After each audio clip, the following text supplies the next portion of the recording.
Assalamualaikum warahmatullahi wabarakatuh. Nama saya Muhammad Irfanul Hasan dari kelas 2A Prodi Ekonomi Syariah. Ingin mengulas sedikit tentang video yang sudah diupload oleh Dr. Abdul Wadud Nafis LC.MA, yaitu tentang ekonomi dua sektor atau ekonomi tertutup yang tidak berkaitan dengan kebijakan pemerintah, tidak ada sangkut paut dengan kebijakan pemerintah. Ekonomi sendiri itu ada tiga. Yang pertama, ekonomi dua sektor yang sudah disebutkan tadi, dan yang kedua, ekonomi tiga sektor, yaitu ekonomi tertutup yang berkaitan dengan kebijakan pemerintah. Terus yang ketiga, ekonomi empat sektor, artinya ekonomi terbuka. Akan tapi di sini saya lebih memfokuskan kepada ekonomi dua sektor, artinya ekonomi tertutup yang tidak berkaitan dengan kebijakan pemerintah.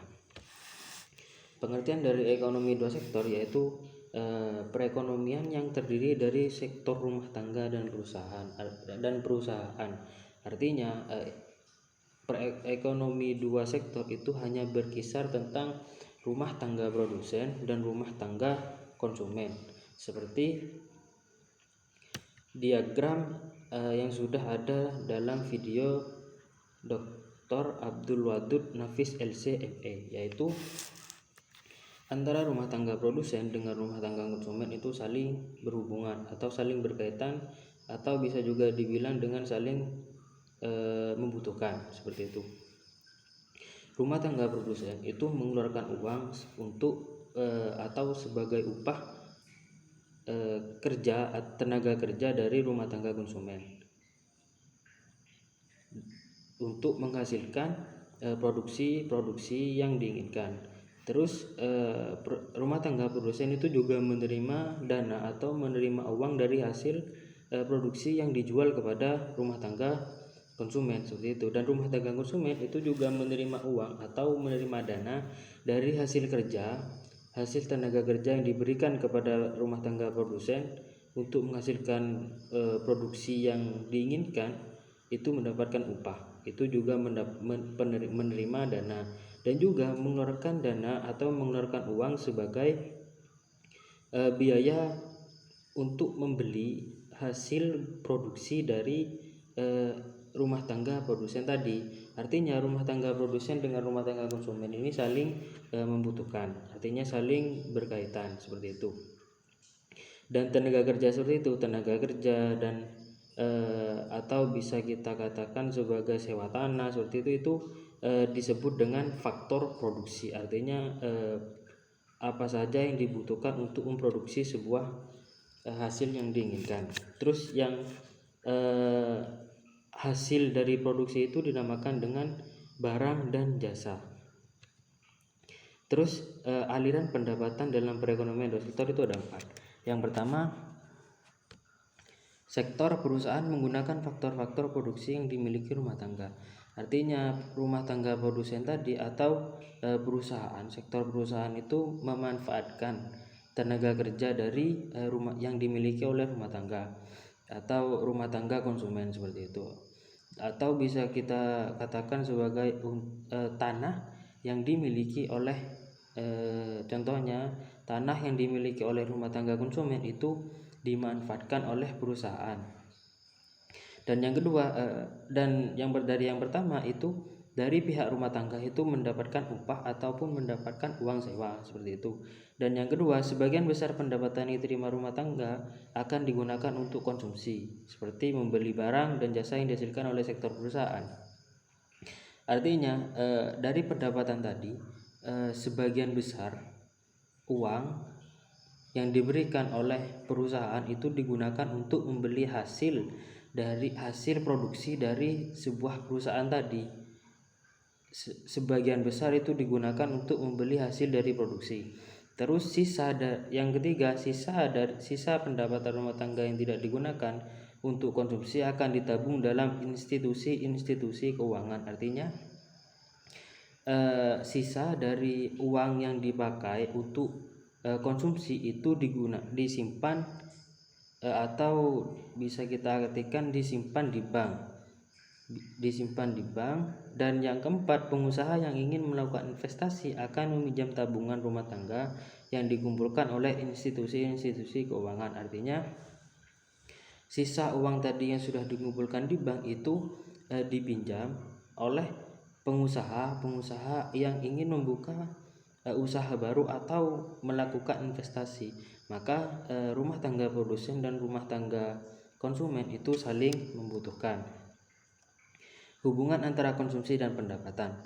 Pendapatan rumah tangga adalah faktor terpenting untuk menentukan tingkat pengeluaran. Artinya pendapatan dalam sebuah rumah tangga itu sangat mempengaruhi dari tingkat pengeluaran, seperti contoh tabel 4.1 halaman 108 pada video Dr. Abdul Wadud Nafis LC ME. Pendapatan konsumsi dan tabungan. Yang pertama, kolom pertama, tabel pertama, pendapatan disposable atau dalam kurung YD itu 0. Pengeluaran konsumsi itu 125. Maka ketika pendapatan itu 0 dan pengeluaran itu 125, maka itu min 125. Terus ketika pendapatannya itu 100, maka pengeluaran konsumsinya itu semakin bertambah, yaitu 200, dan di tabungan itu min 100 seperti itu, dan terus seperti itu sampai nanti akan bertemu dengan titik keseimbangan, yaitu ketika pendapatannya 500, maka pengeluaran konsumsi itu setara dengan pendapatan, yaitu 500. Jadi di tabungannya itu nanti 0. Setelah itu ketika pendapatannya itu 600 dan maka pengeluaran konsumsi itu semakin menurun, artinya 575, maka ada hasil atau ada sisa dari pendapatan itu ditabung, maka di tabungan itu nanti akan ada 25 dan seterusnya seperti itu. Untuk selanjutnya, keterangan dari tabel tersebut. Pada pendapatan yang rendah, rumah tangga mengambil tabungan. Itu berarti artinya ketika pendapatan rendah, rumah tangga akan menggunakan tabungan, dan ketika tidak punya tabungan, maka rumah tangga akan menggunakan harta kekayaan untuk dijual dan digunakan sebagai pembayaran, artinya sebagai pengeluaran seperti itu. Dan yang kedua, kenaikan pendapatan menaikkan pengeluaran konsumsi, sisa pertambahan pendapatan ditabung. Artinya ketika pendapatan itu semakin naik, maka pengeluaran konsumsi itu juga akan naik, dan sisa dari pendapatan itu bisa ditabung. Dan ketika pendapatan rumah tangga itu tinggi, maka dari pihak rumah tangga atau rumah tangga konsumen itu bisa menabung. Terus yang selanjutnya yaitu kecondongan mengkonsumsi. Kecondongan mengkonsumsi marginal atau dalam kurung MPC merupakan perbandingan di antara pertambahan konsumsi dalam kurung agregat C yang dilakukan dengan pertambahan disposable income, yaitu dalam kurung agregat YD, yang diperoleh di sini dirumuskan sebagai berikut. MPC sama dengan perbandingan antara agregat C dengan agregat EYD. Terus kecondongan konsumsi rata-rata di sini ditulis dalam kurung APC, merupakan perbandingan di antara tingkat konsumsi C dalam kurung C dengan tingkat disposable income, yaitu YD dalam kurung YD. Maka rumus di sini mengatakan bahwasanya APC sama dengan C perbandingan C dengan YD. Terus kecondongan menabung. Kecondongan menabung marginal itu di sini dikatakan dalam kurung MPS, merupakan perbandingan di antara pertambahan tabungan agregat S dengan pertambahan disposable income agregat YD. Maka rumusnya di sini MPS sama dengan AS agregat S perbandingan antara agregat S dengan agregat YD.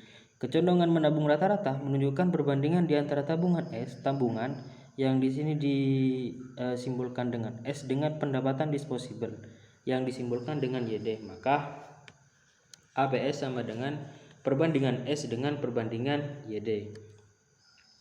Fungsi konsumsi dan tabungan. Fungsi konsumsi yaitu suatu fungsi yang menggambarkan sifat hubungan antara tingkat konsumsi rumah tangga dalam perekonomian dengan pendapatan nasional atau pendapatan disposable. Artinya fungsi dari konsumsi di sini sangat berhubungan dengan tingkat konsumsi nasional atau dalam perekonomian atau pendapatan nasional. Di sini dirumuskan sebagai berikut. C sama dengan A plus BY atau C sama dengan A plus BYD, di mana A-nya di sini berartikan konsumsi rumah tangga saat pendapatan nasional itu 0 dan B itu diartikan sebagai MPC atau kecondongan mengkonsumsi marginal.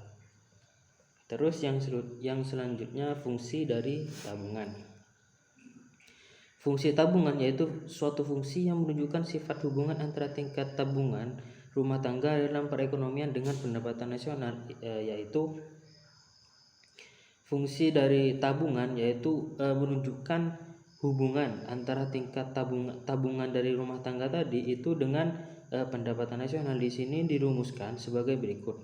S sama dengan min A plus ditambah dalam kurung 1 dikurangi B tutup kurung Y, dan yang kedua S sama dengan min A plus dalam kurung 1 dikurangi B tutup kurung YD. Dan yang selanjutnya yaitu tentang investasi dan fungsi investasi. Pengertian dari investasi yaitu investasi itu sering dikenal dengan penanaman modal. Investasi merupakan komponen kedua yang menentukan pengeluaran agregat. Artinya investasi sangat mempengaruhi pengeluaran. Dan fungsi dari investasi untuk membeli barang-barang baru atau membeli alat-alat produksi baru untuk menghasilkan produksi yang bagus. Terus investasi itu meliputi pengeluaran untuk apa? Itu ada 4, yaitu sebagai pembelian barang modal seperti mesin atau peralatan produksi lainnya untuk memproduksi jenis-jenis barang baru atau barang-barang yang berkualitas. Terus yang kedua penggantian barang-barang modal yang telah didepresiasikan, artinya mengganti barang-barang yang sudah tidak layak atau ketika digunakan itu akan merugikan dari pihak pengusaha. Maka investasi di sana itu dibuat untuk mengganti barang-barang yang sudah depresiasi, artinya sudah tidak layak. Dan yang ketiga pengeluaran untuk bangunan kantor, pabrik atau sebagainya.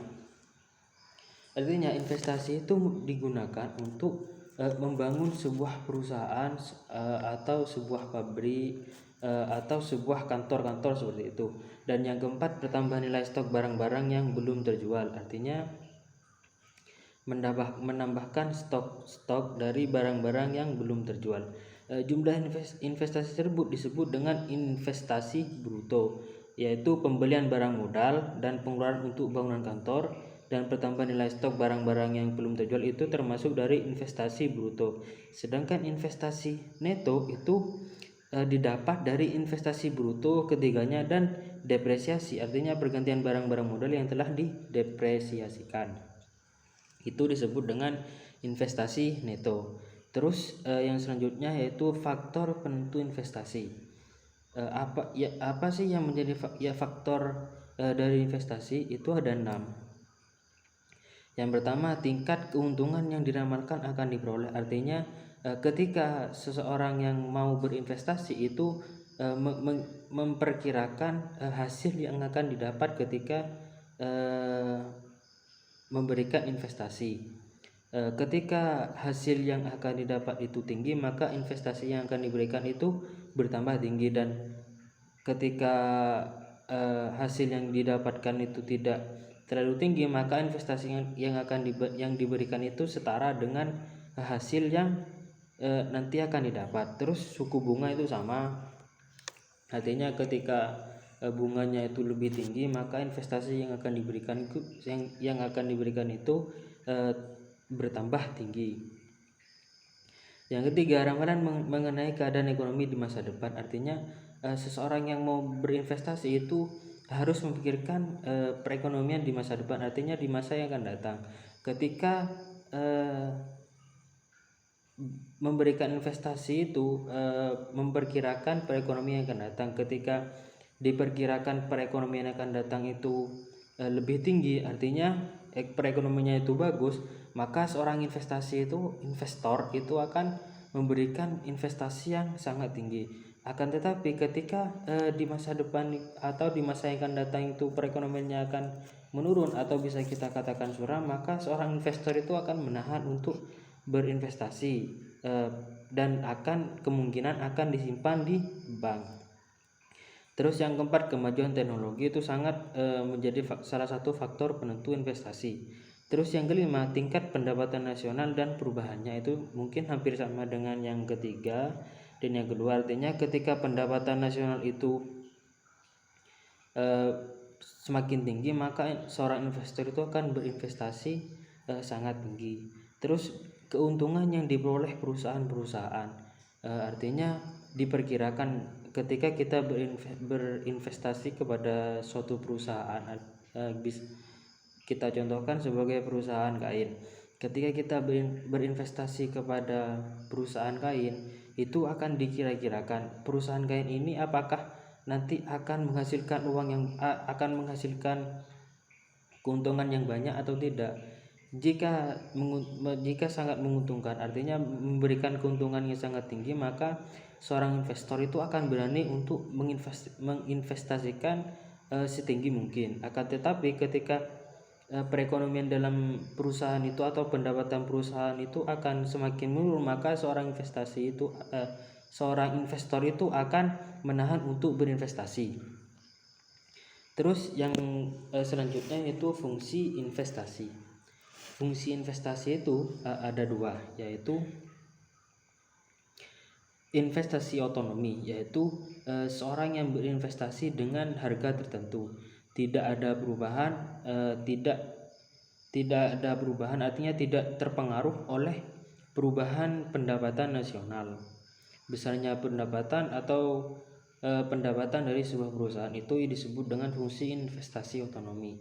Dan yang kedua, investasi terpengaruh, artinya biaya ataupun besarnya investasi itu dipengaruhi oleh pendapatan nasional. Semakin tinggi pendapatan nasional, maka akan semakin tinggi investasi yang akan diberikan kepada suatu perusahaan. Terus keseimbangan perekonomian negara. Dalam perekonomian dua sektor, keseimbangan perekonomian negara tercapai apabila ketika pendapatan nasional itu setara dengan konsumsi dan investasi, itu dirumuskan dengan Y sama dengan C plus 1 plus I. Dan yang kedua, investasi sama dengan tabungan, yaitu I sama dengan S. Artinya investasi yang diberikan itu setara dengan tabungan. Ya, terus yang terakhir yaitu contoh angka keseimbangan pendapatan nasional dalam rupiah, dalam triliun rupiah. Yang pertama di kolom pertama yaitu pendapatan nasional. Di sini 0 triliun. 0 triliun akan tetapi seorang konsumen itu akan harus memberikan konsumsi, seperti halnya memberikan uang PNS ataupun konsumsi kepada para karyawan. Itu di sini ditulis dengan angka 90. Maka karena memang pendapatannya itu 0, maka harus mengambil dari tabungan. Maka min 90, investasi itu harus tetap yaitu 120. Maka pengeluaran agregat itu antara investasi dan konsumsi itu ditambah, maka 210 pengeluaran agregat. Di sini keadaan perekonomiannya itu ekspansi itu berlangsung sampai nanti akan menemukan titik keseimbangan, yaitu di sini disebutkan ketika pendapatan nasionalnya itu 840 triliun, maka konsumsi yang akan diberikan itu, yang akan dikeluarkan itu 720 triliun. Dan tabungan sisanya itu akan ditabungkan yaitu 120, investasinya itu masih tetap yaitu 120. Maka pengeluaran agregat yaitu antara investasi dan konsumsi itu ditambah yaitu 840, itu menemukan titik keseimbangan antara pendapatan dan pengeluaran. Terus setelah itu di angka 960 triliun itu konsumsi akan mengeluarkan 810 triliun, dan tabungan di sana tabungannya akan bertambah yaitu 150 triliun, dan investasinya itu masih tetap yaitu 120 triliun. Maka pengeluaran agregatnya itu AE atau itu pengeluaran agregatnya itu antara investasi dan konsumsi itu ditambah yaitu 930. Maka di sana akan mendapatkan keuntungan, ataupun nanti seorang konsumen itu atau sebuah perusahaan itu akan bisa menabung atau bisa menumpuk kekayaan.